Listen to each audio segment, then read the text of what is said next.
song. You might think I walk up front, so I'll be closer to walking up on the stage area, but that would be incorrect. I actually walk up front because if you have never sat close to the front for children's contribution, you're missing quite a show. There are some interesting things and expressions that happen down on the front that sometimes only the front row can see, Olivia and Brooke. But that's just priceless. That is absolutely priceless. The trouble with treasure. I don't know how many of you ever thought about things like buried treasure. The kingdom of heaven is like treasure hidden in a field. When a man found it, he hid it again, and then in his joy went and sold all he had and bought that field. Matthew chapter 12. Decades ago, there was something called the Iron Curtain. I think the Iron Curtain, I think it either fell 1989 or 1991. If anybody knows the exact date, they can let me know. But I think it's somewhere around 1989. The Iron Curtain fell. And for those of you who are younger that might have slept during history class, the Iron Curtain was a dividing wall in Berlin between the free world and the communist world. And it kept those in the communist world from passing into the free world. And during that time, in the oppression of communism, there is a man in Romania about 1955, and there are some things that were happening, and he thought, and probably with good reason, that they were going to confiscate and take his tractor. So he took his tractor apart.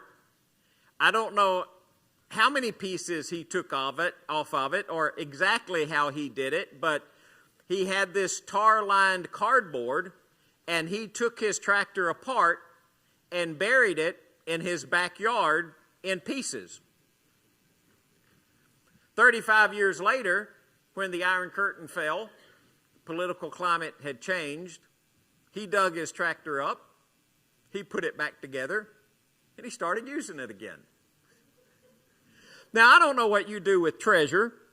We live in a world that has safes and safe deposit boxes and banks.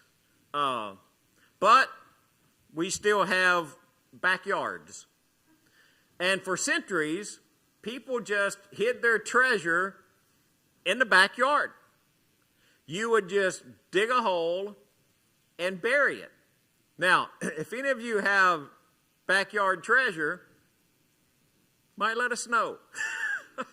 Because what happens with backyard treasure if the person who buried it dies or forgets and doesn't let somebody else know where they buried it? Well, it stays buried, right? Because nobody knows where to go look for it. Don't y'all have anything buried in the backyard? Okay, just checking. I just thought it'd be a good time to check, make sure that my parents did have something buried in the backyard, right? So you look at that and you say, well, I mean, a tractor may seem a little bit odd, but when something's really valuable to it, you'll go to great lengths to protect it. And I mean, I don't know how you do things like this. I mean, this is a really interesting example, just really short. But if you pick up any of my Bibles, and I mean, you can go all the way back to when I was a teenager. This might not be true of my first Bible, but I think it's pretty true. I have one that was given to me when I was 6. It was given to me by Daddy Bill and Grandmother, Christmas 1969. And it's in the drawer I have at the house. It's black. It was one of the cool ones that had a zipper around it. Anybody ever have a Bible that had a zipper all the way around? I thought those were just the coolest things. I had one of those.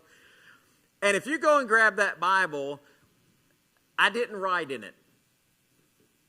After that, I remember I had a Thompson Chain Reference Bible. Remember, Dad, when Thompson Chain References were big, everybody's going to buy a Thompson Chain Reference Bible. And by the way, total aside. But as far as functionality of a study Bible, still one of the very best study Bibles they will ever make is a Thompson Chain Link Reference Study Bible. There's my plug for the day. So I had one of those. And at the time, those were like really expensive. And I remember as a teenager bought one. And if you go find it, and I still have it, not exactly sure where it is, but I could put my hands on it if I really had to. You will find that in all of my Bibles that I've had through the years, unlike J.R. Merritt, I've never written in my Bibles. I never write in them. J.R., he makes notes. I mean, you can't even find a text in J.R.'s Bible. He's got so many notes in there. But I never wrote. And you think, why didn't I write in them? Now, again, please understand there is nothing wrong with writing in your Bible. And if that's the way you learn, I highly encourage it. All right? So I'm not calling anybody out for writing in my Bible. Why did I not write in my Bible? It was special. Kind of a treasure. I'd write notes, and it's not that, I mean, writing in your Bible is fine, but sometimes things that you really like, that are really valuable to you, do you ever find something sometimes that maybe it's so valuable you don't want to use it because you're afraid you'll mess it up? Because you really want to hang on to it? Well, it's kind of like treasures. So you start getting these treasures in life, and in Jesus' time, so Palestine is kind of this bridge. I'm going to draw you a real primitive air map, okay? So here's Palestine, and down here is Egypt. And up here, you have great kingdoms of the north. The Assyrians, the Babylonians, the Hittites. And if those really strong countries wanted to go down and fight this country, they had to go through Palestine to get there. If Egypt wanted to go up and fight these, they had to go through Palestine to get there. So in Palestine, there's a lot of times there's always these parties from different countries, and they're passing through, and they're in war mode. So they're coming from this place to this place to attack, or this place to this place to attack, and they're coming through Palestine, and you're worried about your stuff. So what would you do with your stuff? You'd bury it in the ground. And in addition to those countries, they had robbers just like we had robbers. If you want to keep it safe from a robber, where did you put it? In the ground. You know, and they kind of had like maybe a like primitive kind of bake, but nobody ever used that kind of stuff. You just kept your own things, and you kept them safe. So somebody went out, and so when Jesus is using this terminology, the people who are listening to Jesus, they very much understand burying stuff in the ground. Now, we don't usually bury stuff in the ground anymore, I don't think. I mean, I don't bury stuff in the ground. So don't go digging up my backyard. And if you do go digging up my backyard, I just want you to know before you start digging it up, my field tile is in the backyard. So if you're going to dig for treasure, you might want to go to the front yard. But what do we do with stuff? Oh, we'll put it in a bank, or we'll put it in the safe deposit box. Or now we have treasures that you can't even really kind of have, that I don't even understand, like digital assets and stuff. And you can like buy a picture that nobody else has, and then you can sell that, and stuff that I can't even comprehend. I mean, how many of you now? And I was just thinking about this last week. How many of you have a smartwatch where you pay on your smartwatch? It's just the coolest thing. You push a button and it goes bing, and you spent money, and you don't even know you're spending money. It's just bing, bing, bing, bing, bing, bing. Diane's going these days. She's going to take like my watch away, because I go into Wendy's on Wednesday morning, get me a sausage biscuit, bing. You know, I go buy gas, bing. And you think, well, where's the money? Well, it just floats around out there, right? Right? I mean, if you were just asked, just simple things about treasure. And this is just, I didn't plan this. This is just totally random. I just want to know, is anybody on this front row carry cash? 1, 2, 3, 4, 5. Okay, we got some cash people. That's good. Living Matt said, I don't take your cash. You just tell Dad to put some more money in the account. Bing. And that's the way she does it. Jesus comes along and says, okay, this guy, and he's digging in the field. I don't even know why he's in the field, right? But he's digging in this field, and he finds a treasure, and the treasure is so valuable, he goes and he takes everything that he has and sells everything that he has to buy the treasure. There's this story. I don't know if it's ever true. I've never been able to verify it. I just read about it one time and heard it. They were digging in Palestine, and there were these workers digging in Palestine doing some archaeological digs, and they found a gold pot, and it had 8,000 gold coins in it. So they decided they'd probably kind of just keep the gold coins. Nobody really knew they had gold coins. They did pretty good until they figured out that they couldn't keep it quiet, that they had found 8,000 gold coins. So somebody told somebody who told somebody who told somebody who told somebody, and then all of a sudden they're in trouble because they've got these 8,000 gold coins that they're not supposed to have. But what happened after that is everybody now understanding that the 8,000 gold coins were found in the two pots, they went out and everybody was digging, and all of the archaeological digs who weren't supposed to be digging, trying to find a pot that has 8,000 or two pots that would have 8,000 coins in it. And you think, wow, so something so valuable that you would sell everything that you have for it. Randy Alcorn wrote a book one time. It's called The Treasurer Principle, and I didn't go back and look at this. I didn't research it. He said 15% of all Jesus' teachings had to do with money. That Jesus taught more about money than he did about heaven and hell. I had to write these down. John MacArthur said that 16 to 38 parables of Jesus had something to do with money. And you think, why did Jesus talk so much about money? Well, there's a reason for that. First is the last time I checked, money was something that by and large I needed. I mean, most of us need it in some way to help take care of our families. How many of you drove to church this morning? Okay. How many of you own a car that runs on water or something that's free? Even water's not free, is it? You got to pay for it unless you go get out of the creek. All right. So you got to buy something to make it run, right? How many of you put gas in your car sometime this week? All right. Some of you are probably all electric. We got any all electric cars in here? If you're all electric, did you plug it up to a power source? Do you get a charge on your battery? Most of us, to get around, we need money. How many of you are probably going to eat something today? Just something. Doesn't have to be healthy, just something, right? Well, most of us are going to have to pay for that. Now, there are some of you who probably in the later part of the summer will grow your own stuff, but you had to have a seed. So unless you saved the seeds from last year, you had to buy a seed. So it still cost you something. Most of us need some kind of money to live. And even when you look all the way back to John the Baptist. So John the Baptist comes along and he's preaching the message, repent for the kingdom's near. And the crowd came up and said, I probably have this on a slide. I'm sorry, I didn't know. So they say, what should we do? And John the Baptist says the man with 2 tunics should share with him who has none, and the one who has food should do the same.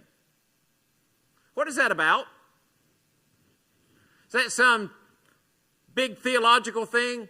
They come to John the Baptist. He doesn't say, well, don't lie, cheat, and steal, right? Lie, cheat, and steal, right? Don't do that. He doesn't say, make sure you go to the Sabbath. Make sure you go to the synagogue on every Sabbath.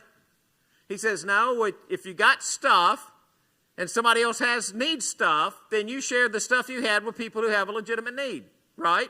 Whether it's stuff or whether it's food. So then tax collector comes along. The tax collector says, it's still John the Baptist, what should we do? We don't collect any more than you're required to. Just collect what you're supposed to. Now, why would you need to say that to a tax collector? They want it all. Yeah, here's the cool thing about being a tax collector is, let's say I went to see Ray, and Ray owed taxes. And Ray owed $5,000 worth of taxes. But I'm a pretty good tax collector. And I went to see Ray, and I said, Ray, I want to tell you right now, buddy, you don't give me $15,000, I'm throwing you in jail. Ray says, man, I guess I'm going to have to pay him. So Ray gives me $15,000 instead of the $5,000 that he owes. Just a question. Who got the 10?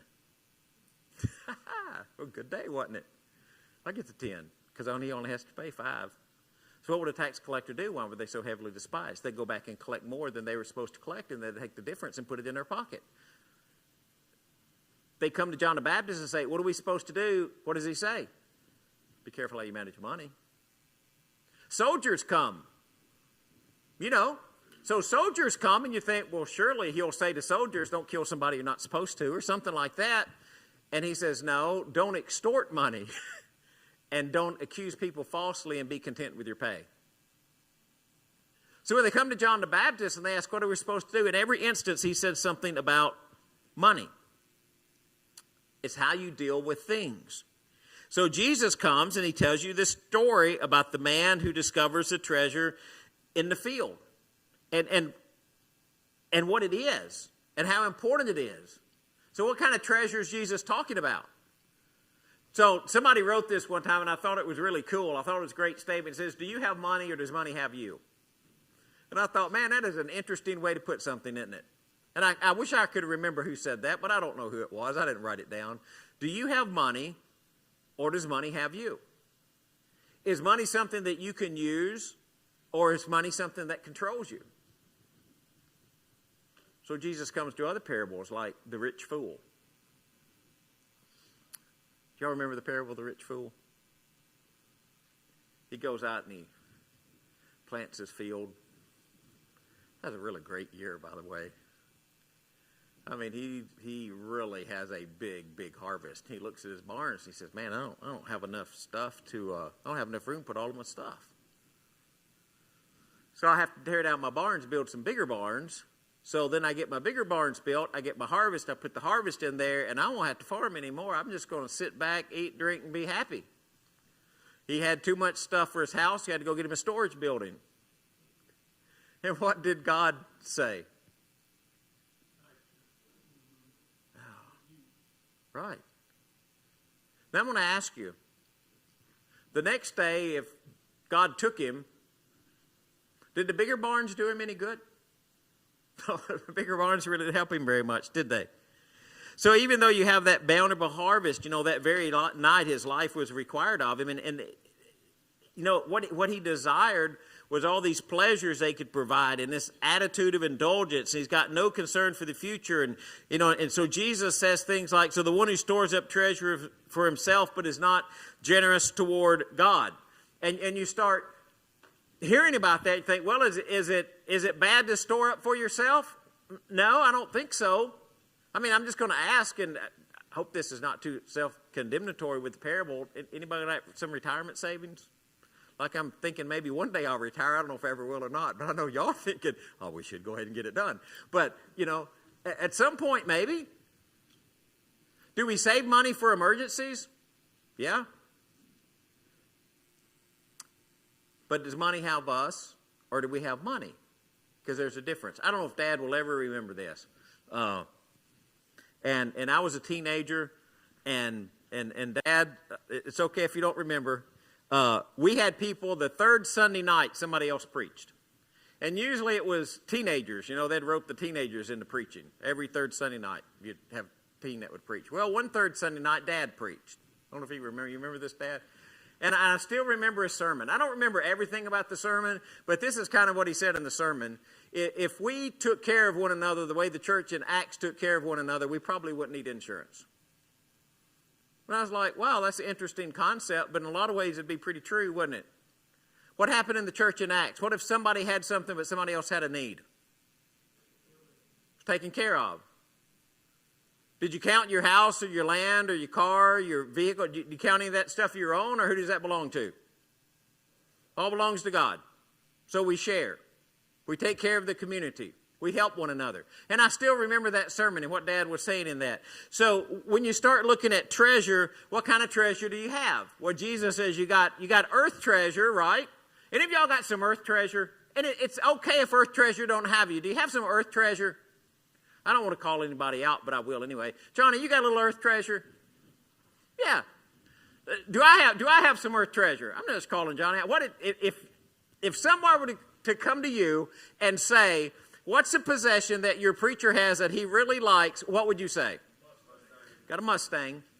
Still like it. Kind of earth treasure. Am I planning on keeping it till I die? Yeah. Yeah, then the boys can fight over it. Whatever. Gray truck, you're going to bury me in that one. So that one's going with me. I've had it longer than the boys. So you get all of that. So, some earth treasure, yeah. If I really need to give the earth treasure up, would I? I think so. I'm not going to say I would. I think I would. I think I would. What happens to earth treasure eventually? No matter what it is, what happens to it? It's going to rust. It's going to rot. Moth and rust destroy. So my earth treasure, when I decided to rebuild it, and I took it over to Bobby, I wanted to rebuild my old Mustang. Do you realize the whole back third of the Mustang was so rusted that he had to cut all of that off and put totally new metal on there? Because it was absolutely destroyed. How many barns had it set in, babe? Oh, gosh. How many years did it sit there with nothing? A long time. Rusted. Honestly, probably should have thrown the thing away. Does rust destroy? Yeah. What's going to happen to earthly stuff? Going to destroy. So you got earthly treasure, then you got heavenly treasure. What happens with heavenly treasure? Moth and rust don't destroy. Thieves don't break in and steal. Is it safe? Is it secure? What kind of things are heaven treasure? What is that? What is the thing that was buried out in the field in Jesus' parable? Hang on to that. We're coming back to it. I saw this thing on Facebook years ago when I looked at Facebook. Red door and a blue door. Anybody ever seen this? Your red door, you go back in time and fix all of your mistakes. The blue door is $10 million cash. But you can only open one door. Which one would you open? Which one would you open? I'm thinking, $10 million cash. That sounds pretty good. Sounds pretty good. Well, I got to give the government. I wonder if you got to pay taxes on that. So if you got to pay taxes, that $10 million is instantly 7.5. It's probably closer to 6.5. That's still pretty good, right? Or you look at the red door and you think, well, man, you got anything you'd like to go back and fix? Like if you just go back and get a do-over and do something different, think, well, yeah, maybe I could do that. That might be cool. Here's the thing. Would either door really make a difference? Would either door really make a difference?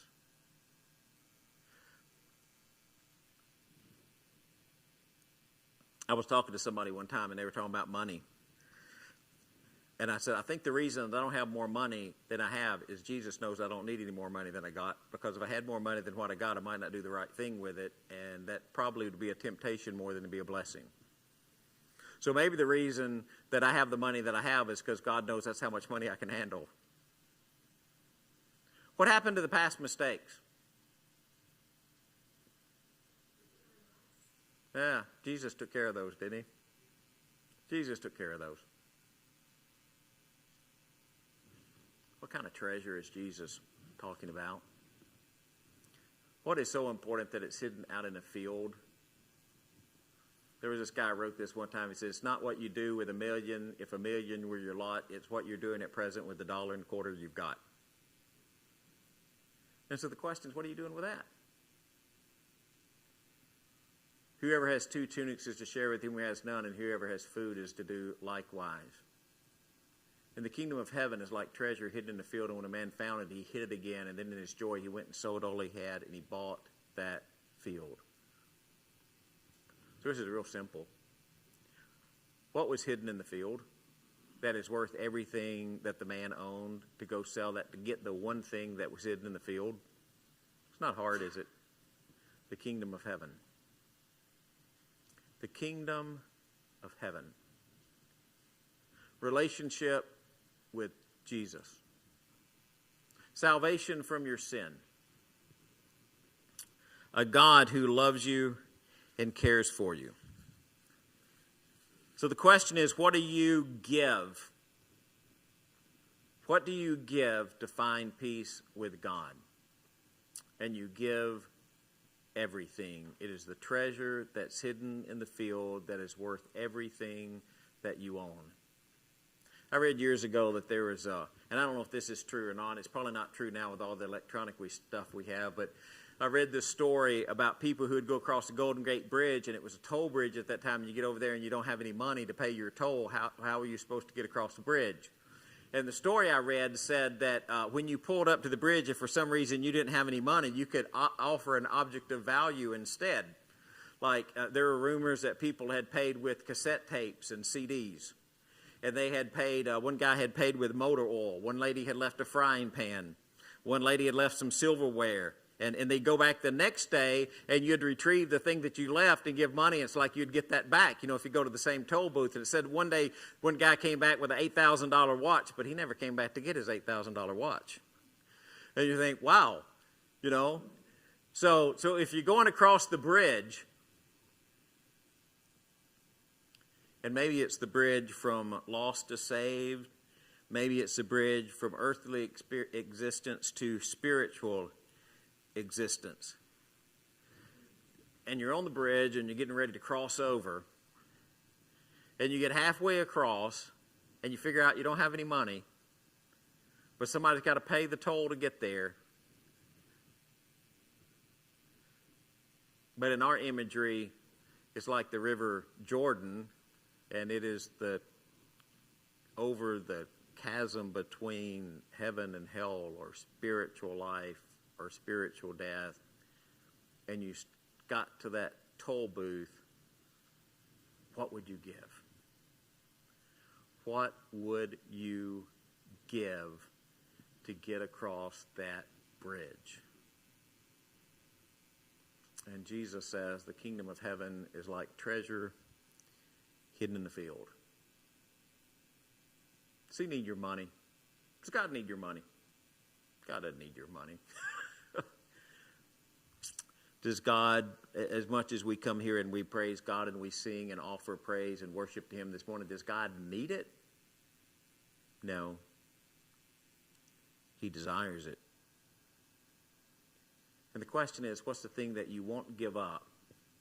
Is it money, possessions, relationship, repetitive sin? What's the thing that you won't give up? Is there anything standing between you and the kingdom of heaven, anything that you're not willing to give up for the sake of the kingdom? What is your treasure in the field? Because what God desires is just you. Just you. So the kingdom of heaven is like treasure hidden in a field. When a man found it, he hid it again. And in his joy, he went and sold all that he had, and he bought that field. Do you desire the kingdom of heaven? If you need to respond in some way, we're going to ask you to do that while we stand and sing.